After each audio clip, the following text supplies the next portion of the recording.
Hello and welcome everybody. We have the staff of the Sahrawi website CH24 Hours. We are very delighted and cheerful today to receive Mr. Frank Enrique, who is a member of the German Bundestag. Mr. Frank Enrique has been elected as a member of the German Bundestag since 2009. He is also a member of the Christian Democratic Union Party. He is as well a full member of the Development Committee and the Human Rights Committee of the German Bundestag, focusing on issues of human rights, humanitarian aid, and economic cooperation and development. Mr. Frank Enrique, thank you very much for accepting, first of all, to answer to our questions. We will try in this interview our best to focus on the questions to meet Sahrawis need to fully understand the German government, political parties and public opinion's position on the Western Sahara conflict, which is, we have to recall again and again, a question of pending decolonization that the United Nations failed to honor so far. The second subject is the natural resources of Western Sahara, and the last one, which is as well very important, is the subject of human rights. The first question, of course, related to the German position on Western Sahara in general. If we want to explain to the Sahrawi normal citizen where did the German government stand on the conflict in the past, maybe since the Moroccan invasion in 1975, and what is the position now? Thank you very much for giving me a voice or for asking me these questions. I just want to go historically a bit back 10 years ago, as you asked. It was about 9 or 10 years ago that I've been visiting the territories and Morocco, and also the camps in the southern part of Algeria. And since then, it is present in my mind. So I receive a lot of messages from all kinds towards your situation. And even that time, it was already 25, 30, 35 years ago that all this has happened. And I think that German policy, and maybe European and international, UN, as you said, is stuck, sort of stuck in a situation where nobody knows really where to put the hands on. Secondly, I think that German policy has for a long time not put a high priority to this unsolved issue on the African continent. It has not given too much focus or necessary focus on this dispute. And so it stayed stuck. Now, I didn't know how you would answer your question. You would end your question. I thought you mean maybe not just the last 10 years, but maybe the last 6 months, as there has been a big change in opinion making, in awareness worldwide, since Mr. President Trump has made his disastrous comment, or where he decided for America to stand sort of with Morocco and their sort of ownership on the Western Sahara territory. And since then, a lot has changed, even in German policy side. As a member of the political party, the Christian Democratic Union Party in Germany, what is the position of the party about the conflict of Western Sahara? Now, again, even in my party, as we had the government the last 10 years, the priority on the conflict was, by my opinion, not high enough. But whoever I asked, they said it is not justful that Morocco is taking it for them. That means we always hide behind the UN decisions that say it's still to be decided who is sort of the owner of West Sahara. For German policy, and that is our party's opinion by my knowledge as well, it is still not clarified. And that's how, excuse me, that's how we try to tell Morocco as well. And as you saw in the last 4 months, Germany told quite loudly that this is not just.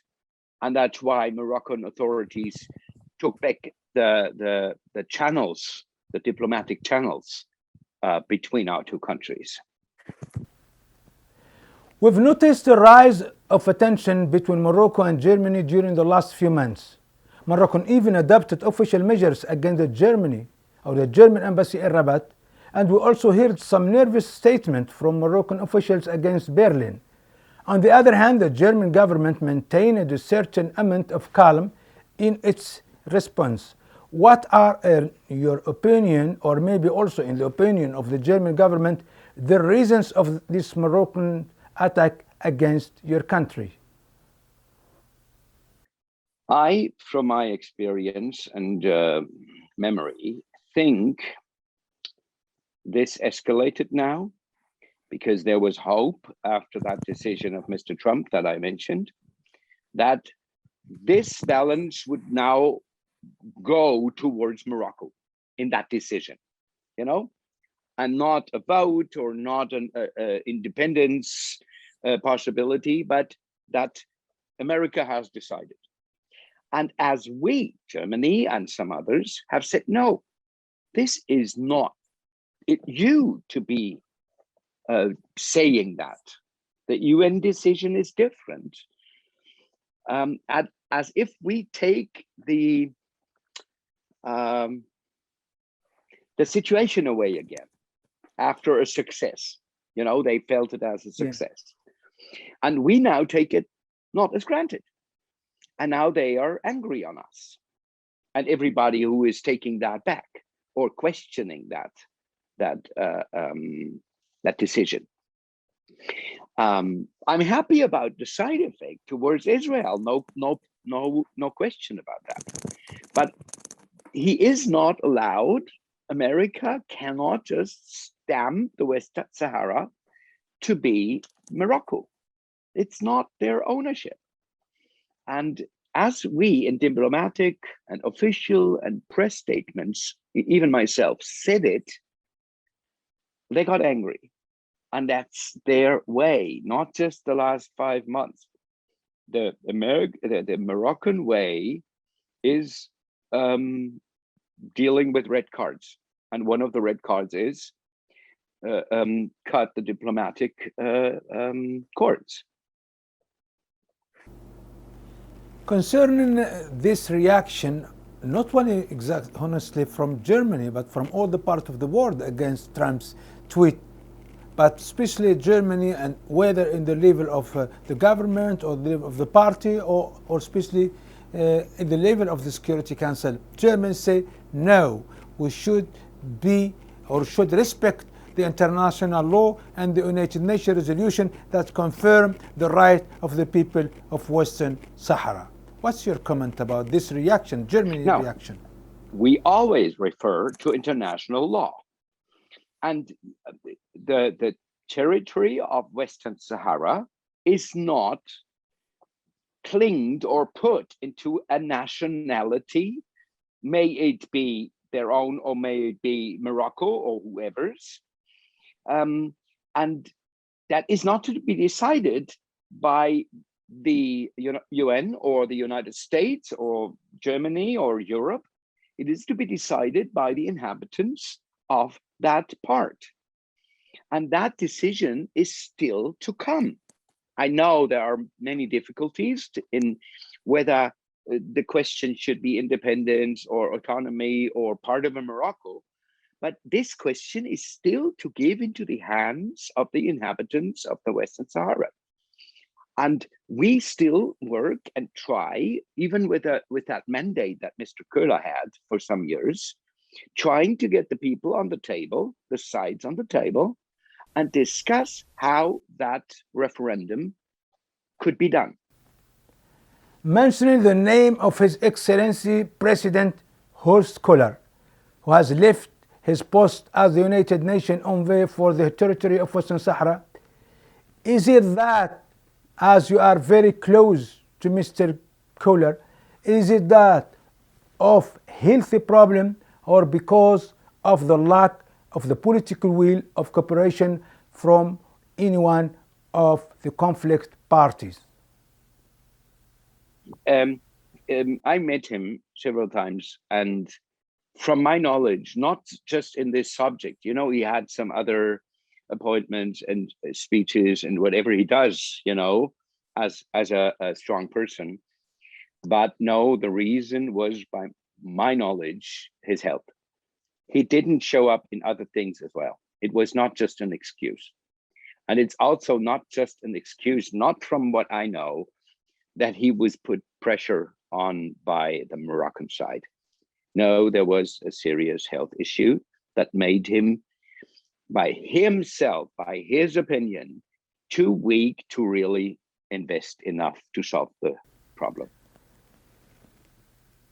The world in general, and the international committees, and the United Nations, and the people of the region, and especially the people of Western Sahara, they were very, or have been very satisfied with the way Mr. Kohler was leading the process of decolonization in Western Sahara. However, there were a big deception for the Sahrawi people after he left. I can understand that, but I think it was not by pressure from outside. There was really, he was laden even for a certain time, and he could not, you know, he even in a very responsible moment of his time, he even said, I don't want to go on with my presidency, you know, at some point of the German presidency. And I don't know of any other reason than his true word that he seemed not to be able to handle it anymore. And I take him honestly on that. Also on the issue of Morocco and the Western Sahara. In 2011, you were President, Mr. Frank, of the delegation from the German Parliament that visited the region, Morocco, and the occupied territories of Western Sahara and the Sahrawi refugee camps in Tindouf. How was your point of view about the people of Western Sahara before and after that visit? Usually I don't make myself a big mind of, as I haven't met many people, and you know, you read, but I'm not trying not to cling to previous prejudices. Any message to me could be a prejudice. So that was one of my motivations, to visit, to meet, to even be able to speak a greeting word in your parliament, in the camps, you know, and to really sit, meet, have experience, breathe the same air. So I was much preoccupied before I came, but I am much preoccupied positively towards your issue since I visited. Morocco is trying always to look for always to legitimate, or let's say Moroccanize, the people of Western Sahara. However, a lot of delegations who succeed in visiting the occupied territory of Western Sahara nearly all confirm that the people of the territory want just independence. They are pro-Polisario. Did you feel this during your visit? I mean, can you confirm this, please? We were told this, and we can see that, and I can confirm that I have that same feeling. That this, I wouldn't call it actively put, but I see it happen on the ground. That you said Moroccanize it, you know, by influx of people that work there, live there, be representatives. Yes, Yes, I can confirm that we even smelled it to a certain extent the few days we've been there. Now, that would influence a vote that might happen in the future.